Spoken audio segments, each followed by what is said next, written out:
जय सोमनाथ। सोमनाथ मंदिर जो है ये भारतीय आस्था का केंद्र है।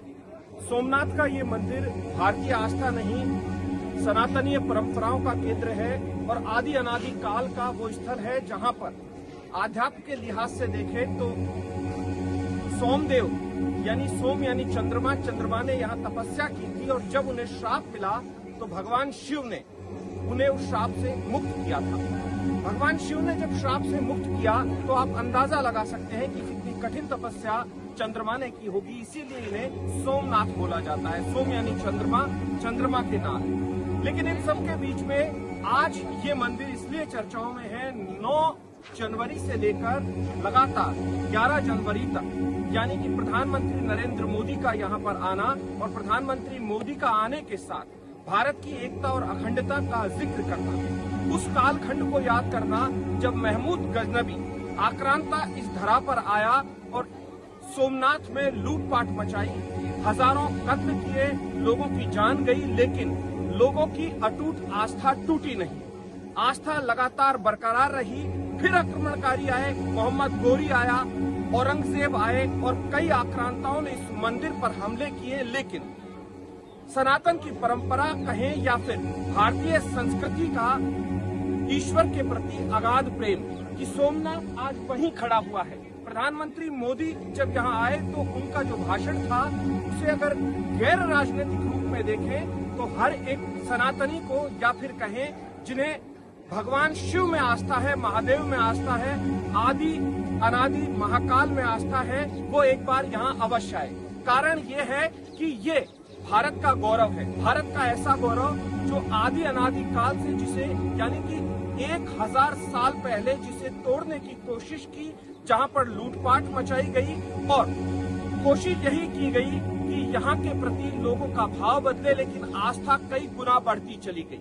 और ये आस्था ऐसी बढ़ी कि प्रधानमंत्री नरेंद्र मोदी जब कल आए तो लगातार हजारों पंडितों ने या फिर हजारों साधकों ने अपने मंत्रोच्चार के माध्यम से यहाँ उनका स्वागत किया। स्वागत इसलिए नहीं किया कि वो प्रधानमंत्री मोदी यहाँ आए, इसलिए किया। स्वागत इसलिए किया कि भारत के प्रधानमंत्री हैं, राष्ट्र के सबसे प्रमुख नेताओं में से एक हैं, तो वो इस सोमनाथ की धरती से भारत के लोगों को यही संदेश देना चाहते थे। हालांकि उन्होंने उस बात का भी जिक्र किया जब सरदार वल्लभ भाई पटेल ने आजादी के बाद कुछ दिन बाद इस मंदिर के पुनर्निर्माण का बीड़ा उठाया और उस बीड़े को उठाने के साथ ही जब राजेंद्र प्रसाद यहाँ आए जो राष्ट्रपति हुआ करते थे, स्वतंत्र भारत के पहले राष्ट्रपति, तो इस कार्यक्रम को लेकर जो एक आधिकारिक तौर पर वक्तव्य जारी किया गया, उस वक्तव्य में ये था कि इस कार्यक्रम को सरकारी ना माना जाए क्योंकि भारत एक धर्मनिरपेक्ष राष्ट्र है। लेकिन उस दौर से इस दौर के प्रधानमंत्री ने यह साबित कर दिया सरकारी कार्यक्रम के माध्यम से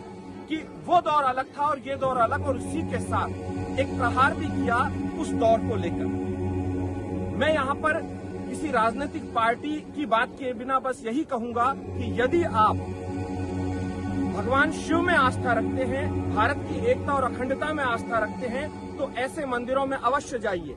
मंदिर कई लोग कहेंगे कि हमारे घर में भी शिव है, शिवलिंग आसपास भी मिल जाते हैं, वहां पर उनकी पूजा भी की जा सकती है, लेकिन ये पूजा की बात नहीं है, ये अटूट आस्था का विषय है। यदि आप दक्षिण से लेकर केदारनाथ तक जाएं, बद्रीनाथ तक जाएं, या फिर आप इस मंदिर में आएं, या फिर आप पुरी जगन्नाथ जाएं, कहीं भी चले जाएं, यही भारत की एकता और अखंडता के लिए है। यही कारण था कि आद्य गुरु शंकराचार्य आए और शंकराचार्य ने भारत को एकजुट करने का प्रयास किया, और यही सनातन परंपराएं हैं जिसके माध्यम से हम एकजुट हो सकते हैं। यहाँ पर तमाम जाति या फिर तमाम तरीके की विचारधाराएं सभी एक होकर भगवान शिव में समाहित होती है। मैं आपसे यही कहूंगा कि यदि आप यहाँ आए तो यही भाव लेकर आए कि संपूर्ण भारत एक है, भारतवासी एक हैं और भगवान शिव, भगवान भोलेनाथ महादेव, उनके प्रति आस्था जताएं। और यदि आपका ज्योतिष में विश्वास है तो जिसका चंद्रमा कमजोर है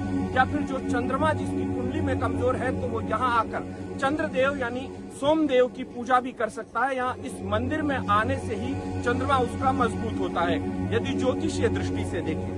कुल मिलाकर कहा जाए तो उस कालखंड में यही शिवलिंग थे जो शिवलिंग कहते हैं कि इस तरीके से बनावट की गई थी कि वो हवा में थे, हवा में हो सकता है कि उस दौर का विज्ञान इतना समृद्ध रहा हो कि जब चुंबकीय शक्ति के माध्यम से हो सकता है शिवलिंग हवा में रहते हो, लेकिन यही धरा थी, यही वो स्थान था जिस स्थान पर आक्रांता आए। एक बार नहीं, अनेकों बार आए। अहिल्याबाई होलकर ने भी यहाँ पर बहुत अच्छा काम किया, पास में ही एक मंदिर का निर्माण कराया।